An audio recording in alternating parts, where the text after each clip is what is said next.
Comment peut-on imaginer qu'on laisse détruire cette terre qui nous a vu naître, cette terre qui nous a nourris, ne veut pas nous voir enterrés sous un tas d'ordures. Donc on va se battre jusqu'au bout, on va se battre de toutes nos forces et tous ensemble pour lutter contre ce projet aberrant.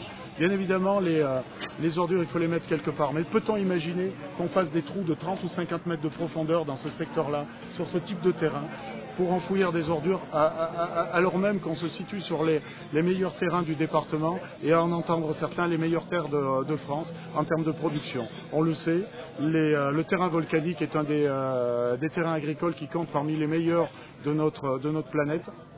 Donc ne le laissons pas détruire, d'autant que le terrain volcanique regorge d'eau, et notamment ici, où on alimente en eau tout le bassin du puits, et même au-delà, de l'eau pure, qui réclame peu de traitement aujourd'hui.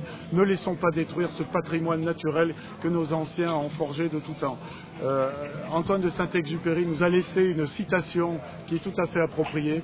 Nous n'héritons pas de la terre de nos ancêtres, nous empruntons la terre de nos enfants. Donc on aura à cœur aujourd'hui, il faut qu'on se batte pour ça, on ne va pas laisser à nos enfants une terre polluée, détruite et massacrée.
Répartissez-vous face aux chapiteaux, afin que tout le monde puisse entendre les discours.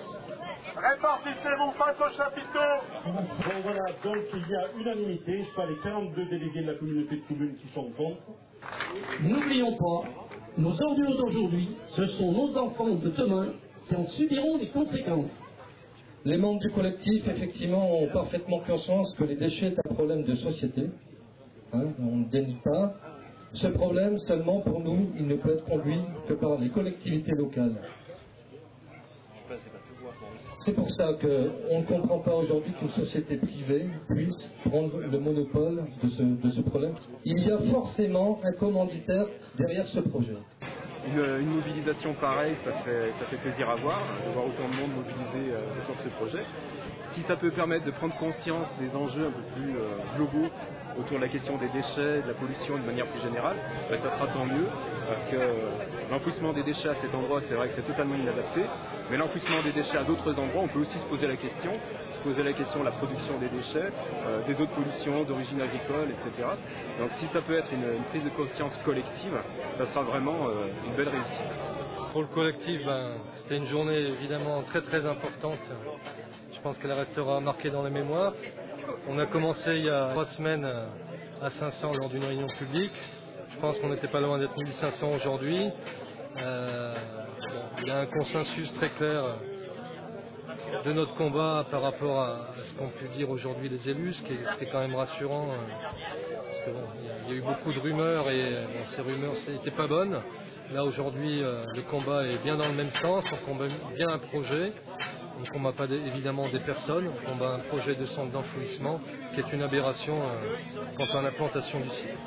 Évidemment, au niveau du collectif, on combat cette implantation sur le site du Ronzet, mais on a aussi pour vocation une vocation citoyenne qui consiste à être porteur de projets visant à trier plus les déchets, à acheter citoyen avec beaucoup moins d'emballage, et ça fait également partie du combat, et on veillera à ce qu'il y ait des actions très clairement qui soient mises en place.